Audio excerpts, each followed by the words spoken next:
Are you considering making a move to Seattle? Well, if yes, you're gonna wanna stay tuned because yes, I do love Seattle, but to be honest, it doesn't come without a couple of its pitfalls. So stay tuned because in this video, I'm gonna be discussing the 5 reasons why I love Seattle and the 5 reasons why I hate Seattle.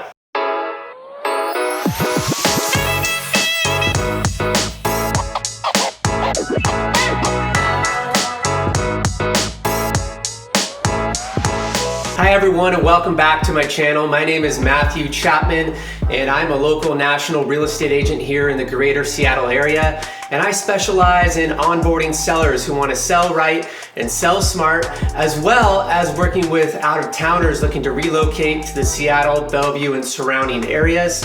If this is your first time to my channel, thank you so much for stopping by. Truly, it means a lot. If you would just take a moment and subscribe right down below, that way you'll get notified anytime I have new content. And in today's video, we're gonna be covering the 5 reasons why I love this greater Seattle area, which I'm a native to, and the 5 reasons I hate Seattle. Now, I don't really like to use the word hate, so I'm gonna say the 5 things that I could really do without. So let's jump right into the good stuff. The first reason why I love Seattle is because of the close proximity that we have to nature. It is just stunningly beautiful here, and you are right in the thick of it. I mean, when you fly into SeaTac, you see the beautiful greenery and the trees and the mountains and the lakes and the rivers, and it is just a sight to behold. And almost every day I drive across the I-90 bridge, which is right on Lake Washington. You literally drive over Lake Washington. And I always point out to my kids, look how beautiful this place is. There's Mount Rainier in the background there. And the proximity that we have, really you don't have to be an avid outdoors woman or man to appreciate this. You can just be driving and appreciate it. But if you're active, if you're the active type, we have skiing that's 45 minutes away from Seattle and Bellevue. We have world-class skiing in Whistler Blackcomb, which is just 4 hours away, and it is always ranked number 1 or number 2 in the world for resorts. And then we have a great boating culture in the summer. People love to water ski, wakeboard, wake surf, inner tube. It's a great time with the family. And we have plenty of hiking trails, walking trails. It is stunningly beautiful if you're the active type or if you just love the sheer beauty, taking photos, bird watching, nature trails. This is a great place for you, and the reason why, frankly, a lot of people move to the area. Well, the second reason why I love Seattle is because of the immense opportunities here for career advancement. Back in the day when I grew up here, you know, as being a Seattle native, we would always talk about Boeing. Well, Boeing has, cutbacks, and that's gonna affect the economy here. But now we have such an abundance of great companies. We have Microsoft, we have Boeing, we have Google, we have Meta, we have Apple, and the list goes on, and there's all these startup companies, and they keep expanding. Amazon is expanding in Bellevue. And so if you are looking for career advancement opportunities, this is a great area for you, and it's one of the things I love about this area. The third thing I love about the Seattle area is the great coffee and food scene we have here. Now, you guys have probably heard of a little company called Starbucks that started here right in Pike Place Market, and we're thankful for them because they got the coffee scene started here. But let me tell you, there are so many better options than Starbucks. I'm not a big fan of burnt beans personally, but I respect people that like that taste. But let me tell you, I can introduce you to some top-notch craft coffee experiences here in the region. And there's also an abundance of chefs here that really do a great job. We have a variety of foods. I remember for a time I lived in New Orleans and San Diego, and while their food scene is good, it's usually good at 1 or 2 elements. But in Seattle, we're good with all sorts of different types of foods. We have Italian, we have Mexican, we have sushi, we have great steakhouses, Vietnamese places. So the list goes on with the food scene here. And I think any type of food that you like, you're gonna find top-notch food in this region. The fourth thing I love about the city of Seattle is that we have a city full of unique neighborhoods. There are no cookie cutter houses here. Every home feels different. Every neighborhood feels different. It's beautiful. And you travel to some parts of the United States and every neighborhood feels the same. But that is not Seattle. Every neighborhood has its own flavor. It is beautiful.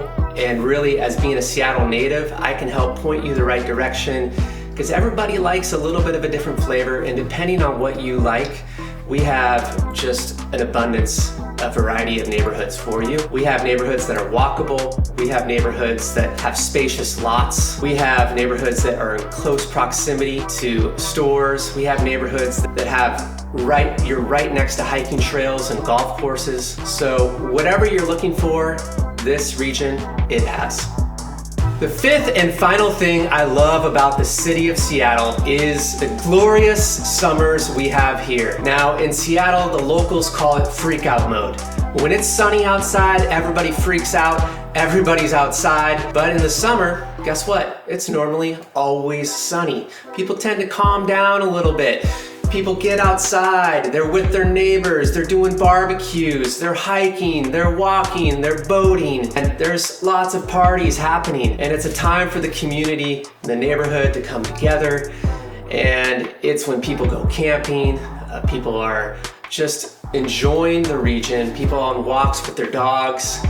And this is the place to be. I can't think of a better place to be in the summer than the city of Seattle, because you know what? Let's face it, it doesn't get too hot, it doesn't get too cold, it's just right. If you haven't been here in the summer, you need to come.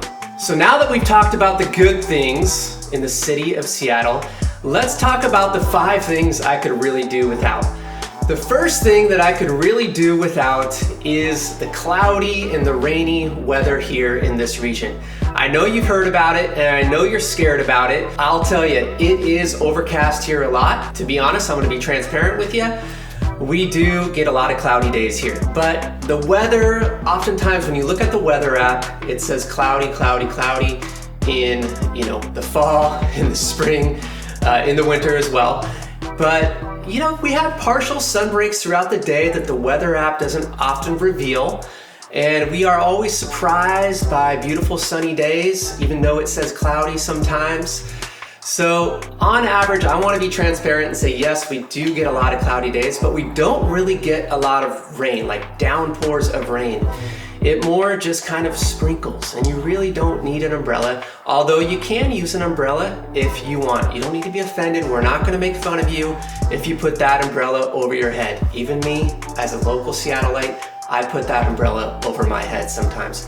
But I could really do without so many cloudy days here. And to be honest, how I cope, how my wife copes, is we try to get outside to a different region in the winter, in the spring, go to San Diego, go somewhere warm, Arizona, and just escape for a bit. And then we come back and we're just thankful for this region and for this area. So we visit the sun in the rainy and the cloudy season as a way to cope. The second thing I could really do without here in this region is the traffic. We have a lot of traffic here in this region, and you know what, to be honest, Seattle people are just too plain nice, and that's part of what makes the traffic even worse. And it's kind of humorous, really. You'll be at an intersection and people will be like, no, you go, no, you go. You'll be on the freeway and you'll put your signal on and people will slow way down to let you over. You might like that, but I find that actually can cause more accidents and more traffic. But this is, yes, a kind city. Yes, we do have a lot of traffic in this region, but the good news is that I just saw an article posted on the Seattle Times that since 2019, the Seattle traffic has actually decreased. But I will tell you, if you're looking at traffic times on Google and you're trying to calculate your commute, that's not always accurate because of the pandemic. And people are not fully back to work yet in their offices. So the data we have here is not great. So you really need to talk to a local to get an understanding of what the commute times are going to be when things are really more normalized here. And I just wish that the traffic would continue to decrease like Seattle Times just said, and I'm hopeful that that will happen, but it's something I could really do without the traffic here. The third thing that I could really do without in the city of Seattle is what we call the Seattle freeze. No, I'm not talking about the weather. I'm talking about people relocating to the region and they're just kind of shut down when they try to make friends. It's really hard to break through, to meet new people, to be accepted in this community. And it's not that you're not accepted, it's just that people have their established friend sets and it's hard to break in. And I actually experienced that because I moved away for a few years from this region, and then I came back into a different area, and I found that yes, it's hard to make friends. You have to be the one that's hospitable, inviting people over. That's the remedy. If you're waiting for people to invite you, a lot of times it goes like this: hey, we would love to do lunch sometime. Yeah, that would be great, text me. And then it just never happens. So you have to be the one that initiate to break through the freeze, and then things are a-okay. But I will tell you the good news is that we are having a lot of people relocate to the region who want to make friends. And so maybe the local natives here are a little bit shy, a little sheepish when it comes to making new friends. But the people that have relocated here, they want to meet you, they want to hang out just as bad as you. But it's really something that I don't like about this region, the Seattle freeze. The fourth thing that I really don't like about this area, and it's really only happened in the last few years, is the rise in wildfires. It seems like almost at the end of every summer, early fall, there is a wildfire about 100 miles away, 300 miles away, super far away. We're not in danger in any way, but we get their smoke. It makes life a little bit miserable here. The air quality can be bad for a few days, even a week or two at a time. The wind will come in, blow it out, and then it'll come back and blow it back. And so that is really rather annoying and something I would love to do without, because I love to run, I love to be outdoors, play basketball, I love to be with my boys, and it can be annoying to breathe in that smoke. But you know what? It is beautiful. The air quality is superb the rest of the year, but it's something that I could really do without, the rise in wildfires. The fifth and final thing that I could really do without in the city of Seattle is the high cost of living. Yes, we have no state income tax here, and that's great news, but to be honest, to be transparent, it does cost a lot of money to live here. Houses are just plain expensive. Gas is expensive, food, services are expensive. So you have to take that into consideration if you're making a move here. But I'll tell you, the people that are relocating here often get paid more than they would somewhere else, so that can offset things a little bit. But the high cost of living is something that I could really do without here. So those are the 5 reasons why I love Seattle, and those are the 5 things that I could really do without about the city of Seattle. I hope you enjoyed that conversation. I could have shared more and more about the reasons why I love the greater Seattle area. I would love to share that with you personally. If you're thinking about making a move here and you have questions, feel free to message me, check out my website, give me a call, and we can talk about what's right for you in your situation. I'm Matthew Chapman, and I'll see you next time.